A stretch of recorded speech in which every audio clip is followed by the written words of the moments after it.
ఎన్ని అవాంతరాలు ఎదురైనా ఉన్నత చదువు, సాంకేతిక విజ్ఞానం పెంచుకునే విషయాలను నిర్లక్ష్యం చేయవద్దని విద్యార్థులకు న్యూయార్క్ తెలంగాణ తెలుగు సంఘం నైటా అధ్యక్షురాలు వాణి ఏనుగు సూచించారు. నైటా ఉత్సవాల్లో భాగంగా తెలంగాణ సేవా కార్యక్రమాన్ని ఇతర ప్రవాస భారతీయులు ప్రముఖులతో కలిసి వాణి ఏనుగు ప్రారంభించారు.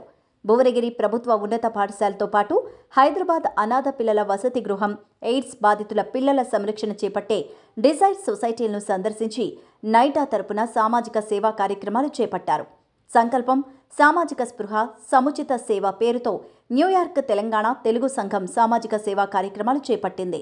నైటా అధ్యక్షురాలిగా ఇటీవలే ఎన్నికైన వాణి ఏనుగు ఆధ్వర్యంలో New York fashion institute of technology professor, academic counsellor Rajasekhar Vangapati, నైటా treasurer Narottam Reddy Beesam, EC member Srivani, vice chairman Laxman Enugu, ప్రముఖ తెలంగాణ కళాకారులు మిమిక్రీ రమేష్, రేలారే రేలా గంగా, నల్లగొండ గద్దర నరసన్న ఈ కార్యక్రమంలో పాల్గొని విద్యార్థులను వివిధ రంగాలపై చైతన్యవంతం చేశారు.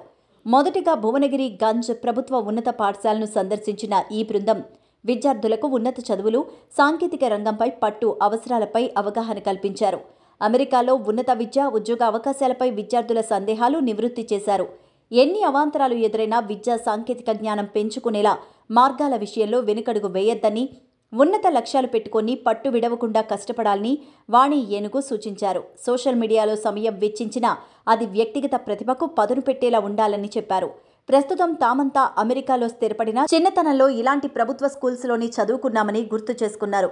కంప్యూటర్ విద్య, సాంకేతికతపై పట్టు పెంచుకోవాలని, అయితే ఐటీ ఆధారిత ఉద్యోగాలే కాకుండా అమెరికాలో విభిన్న రంగాల్లో మంచి భవిష్యత్తు ఉందని ప్రొఫెసర్ రాజశేఖర్ చెప్పారు. స్కూల్కు ఒక ట్యాబ్ను బహుకరించారు. కంప్యూటర్ ల్యాబ్ నెలకొల్పేందుకు సహకారంతో పాటు టీచర్స్కు జూమ్ ద్వారా ఆన్లైన్ శిక్షణ ఇచ్చేందుకు సుముఖత వ్యక్తం చేశారు. అలాగే భువనగిరిలో ప్రముఖ పాఠశాల శ్రీవాణి విద్యాలయాన్ని బృందం సందర్శించింది. స్వర్ణోత్సవ వేడుకలకు సిద్ధమవుతున్న స్కూల్ పునర్నిర్మాణం కోసం సహకారం అందించేందుకు సభ్యులు సుముఖత వ్యక్తం చేశారు. హైదరాబాద్ బొల్లారంలో హెచ్ఐవి, ఎయిడ్స్ పాజిటివ్ పిల్లల సంరక్షణకు పాటుపడుతున్న డిజైర్ సొసైటీని నైటా బృందం సందర్శించింది.